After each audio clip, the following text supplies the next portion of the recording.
Our next physical state is liquid. Liquid is the state of substance in which it has a definite volume but indefinite shape. A state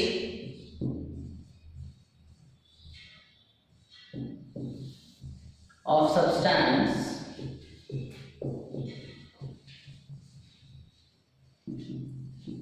in which it has a definite volume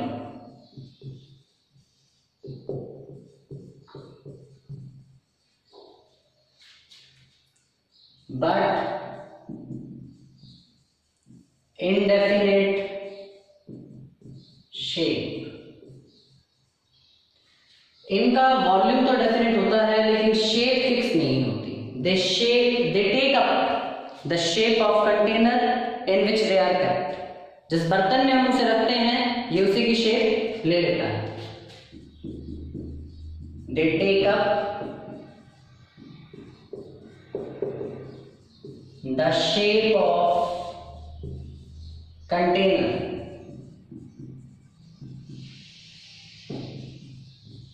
in which they are kept. मैं आपको एक liquid को diagrammatically समझाना चाहूंगा.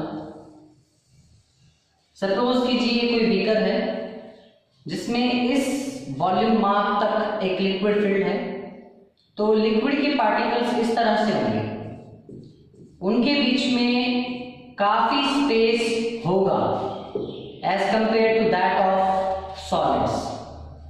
पिछले topic में हमने पढ़ा था सॉलिड उनमें पार्टिकल्स के बीच में स्पेस बिल्कुल भी नहीं था. यहाँ पार्टिकल्स के बीच में काफी स्पेस अवेलेबल है और अट्रैक्शन कम है, तभी ये डिस्टेंस पर है और लिक्विड्स के पार्टिकल्स फ्लो कर सकते हैं, बह सकते हैं, इसीलिए इन्हें हम फ्लूइड भी कहते हैं.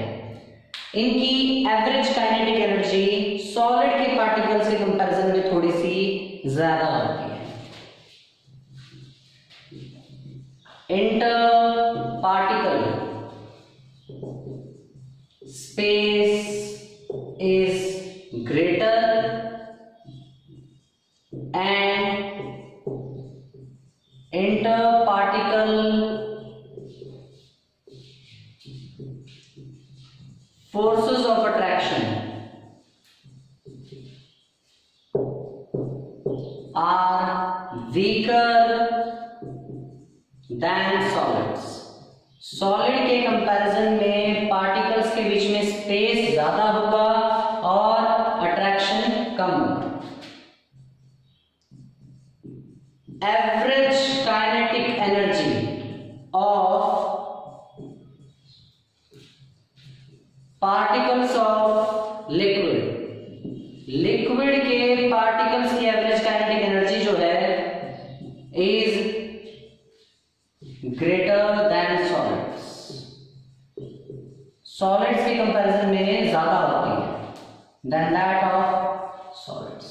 और क्योंकि पार्टिकल्स के बीच डिस्टेंस ज्यादा है, पार्टिकल्स के बीच अट्रैक्शन कम है और उनकी मूव करने की एनर्जी जो है जिसे हम एवरेज काइनेटिक एनर्जी कहते हैं वो ज्यादा है, इसीलिए लिक्विड के पार्टिकल्स फ्लो कर सकते हैं. Particles of liquid can flow.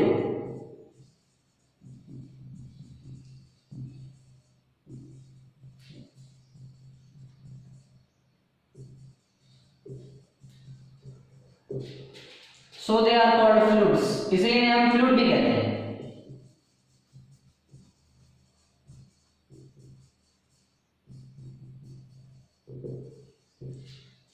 और लिक्विड्स भी कंप्रेस नहीं होते, बिल्कुल नेग्लिजिबली कंप्रेस होते हैं. अगर हम प्रेशर लगाकर सोचें थोड़ी जगह में आ जाए तो ऐसा पॉसिबल नहीं है.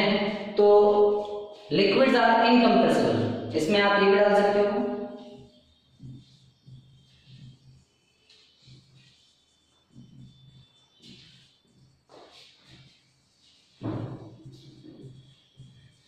लिक्विड्स इनकंप्रेसिबल होते हैं.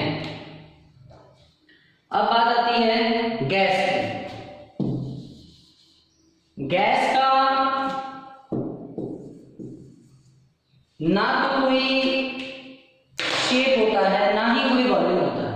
उन्हें जिस भी कंटेनर में रखेंगे वो उसकी शेप तो लेंगे ही, साथ में उस कंटेनर को थ्रोली पूरा फिल कर देंगे। Gas, a state of substance in which it has neither definite volume,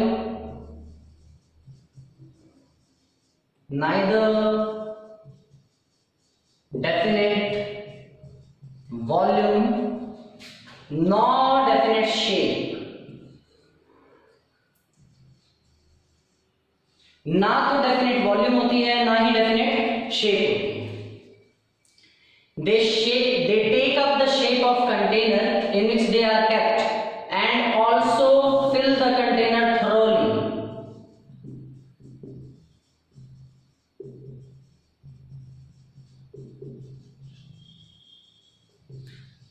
और ये कंटेनर को पूरा भर देते हैं। अब देखिएगा ध्यान से, सपोज कीजिए मैंने इसी बीकर में, जिसका वॉल्यूम माप यहां तक था, फिर भी मैंने इसी बीकर में एक गैस को फिल किया है और यहां पर मैंने कॉर्क फिट कर दिया है ताकि जो गैस इसमें है वो बाहर ना जा सके। तो आप देखोगे कि गैस के कुछ पार्टिकल यहां इस तरह से फैले हुए हैं, पूरे कंटेनर को फिल कर दिया होगा। पार्टिकल्स बहुत कम है, फिर भी पूरा कंटेनर फिल हो गया। तो ऐसा क्या हो गया कि पूरा का पूरा कंटेनर गैसेस ने फिल कर दिया। वो अभी हम पढ़ते हैं। Interparticle space is very large.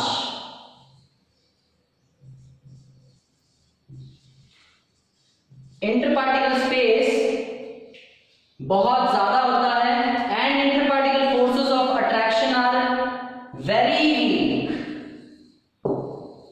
बहुत कमजोर होती है। पार्टिकल्स के बीच में जो अट्रैक्शन की फोर्सेस हैं वो बहुत ही कमजोर होती हैं। एवरेज काइनेटिक एनर्जी जो है पार्टिकल्स की, जो उनको मूव करने की जो उनमें एनर्जी होती है ऑफ गैसेस, गैस के पार्टिकल्स की जो एवरेज काइनेटिक एनर्जी है इज वेरी हाई, वो बहुत ज्यादा होती है।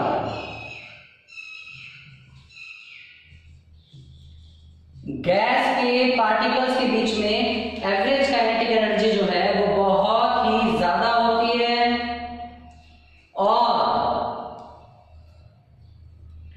गैस के पार्टिकल्स इसीलिए हमेशा रैंडम मोशन में होते हैं, हमेशा मूव करते रहते हैं, जिगजैग मूवमेंट में रहते हैं। वो मैं अभी आपको बताता हूं कैसे।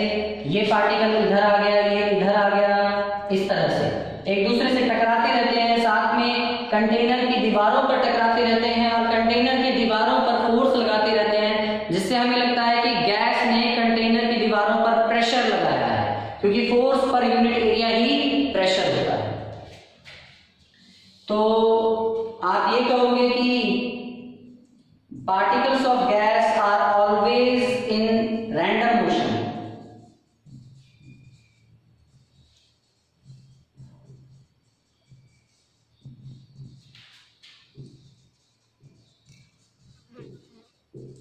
गैस के पार्टिकल्स हमेशा रैंडम मोशन में होते हैं and they apply force on the walls of container, और वो कंटेनर की वॉल्स पर फोर्स भी लगाते हैं और गैस कंप्रेस हो सकती है। गैस के पार्टिकल्स को हम कंप्रेस कर सकते हैं। देखिए ध्यान से सुनिएगा, अगर मैं प्रेशर लगाऊं तो गैस के पार्टिकल्स पास पास आ जाएंगे और ये लिक्विड की तरह बिहेव करेंगे, और ज्यादा प्रेशर लगाएंगे और पास आ जाएंगे, सॉलिड की तरह बिहेव करेंगे। सो गैसेस आर कंप्रेसिबल। गैसेस क्या है? कंप्रेसिबल है। मैं ये लाइन यहां लिख रहा हूं, आई होप आपको दिखाई दे रही होगी।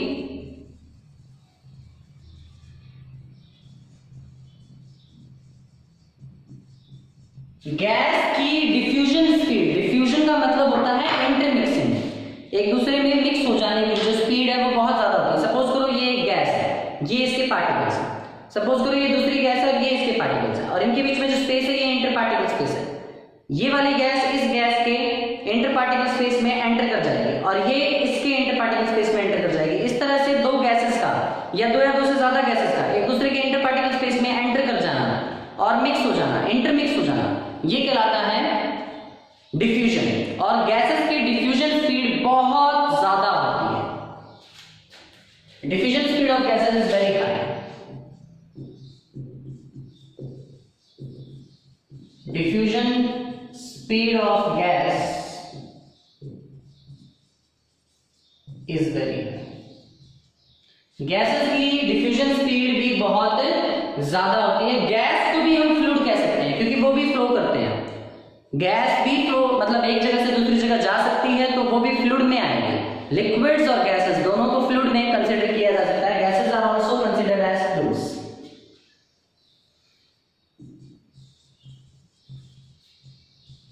Gases are also fluids. Gases भी फ्लूइड्स हैं, ठीक है। अब देखिए ध्यान से, हम इन तीनों स्टेट्स को एक दूसरे में इंटर कन्वर्ट भी कर सकते हैं। सॉलिड को लिक्विड में, लिक्विड को गैस में, गैस को सॉलिड में, सॉलिड को लिक्विड को सॉलिड में, इस तरह से एक दूसरे को इंटर कन्वर्ट भी कर सकते हैं। अभी हम वही देखेंगे कैसे।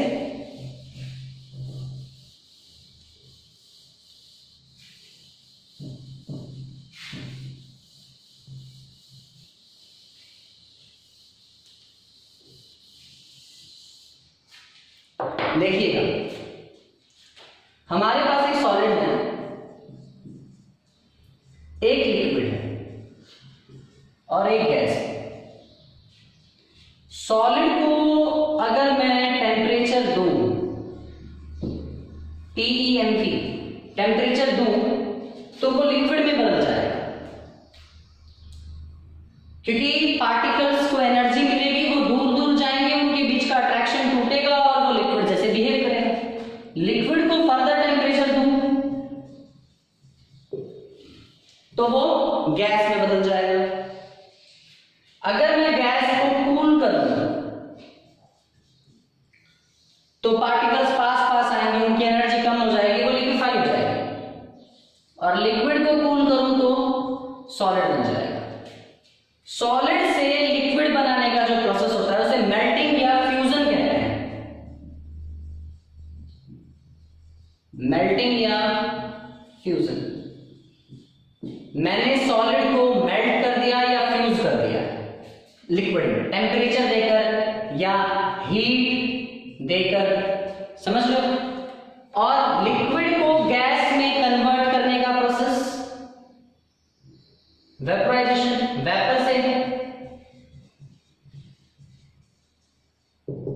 वेपर में कन्वर्ट कर दिया या बॉइल करके हमने उसको वेपर्स में, मतलब एक तरह से लिक्विड के वेपर्स बना दिए हमने, वेपराइजेशन कहलाता है। गैस का दोबारा लिक्विड में बदल जाना, कंडेंस हो जाना कहलाएगा या लिक्विफिकेशन कह सकते हो आप।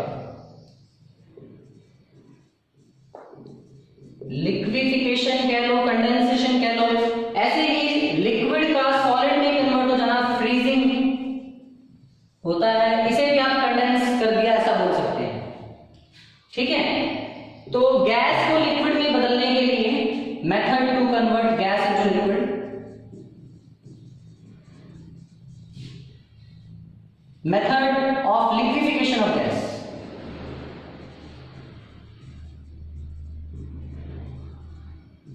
एक गैस के लिक्विफिकेशन का जो मेथड है वो ये है कि हम प्रेशर भी अप्लाई करें और टेम्परेचर भी कम करें। टेम्परेचर कम करने से गैस के पार्टिकल्स की एनर्जी कम हो जाएगी और प्रेशर अप्लाई करने से वो पास पास आएंगे, तो गैस लिक्विड में बदल जाएगी।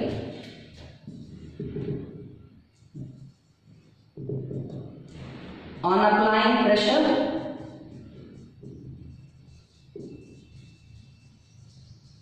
प्रेशर अप्लाई करें एंड डिक्रीजिंग टेम्परेचर और टेम्परेचर कम करें। अब देखिए, क्या हम सॉलिड से सीधा गैस बना सकते हैं? हाँ, कुछ सब्सटेंसेस जैसे नैप्थलीन की बॉल्स हैं, कैम्फर कपूर है और अमोनियम क्लोराइड है, ये कुछ सब्सटेंसेस सॉलिड से सीधे गैस में कन्वर्ट हो जाते हैं विदाउट कन्वर्टिंग इनटू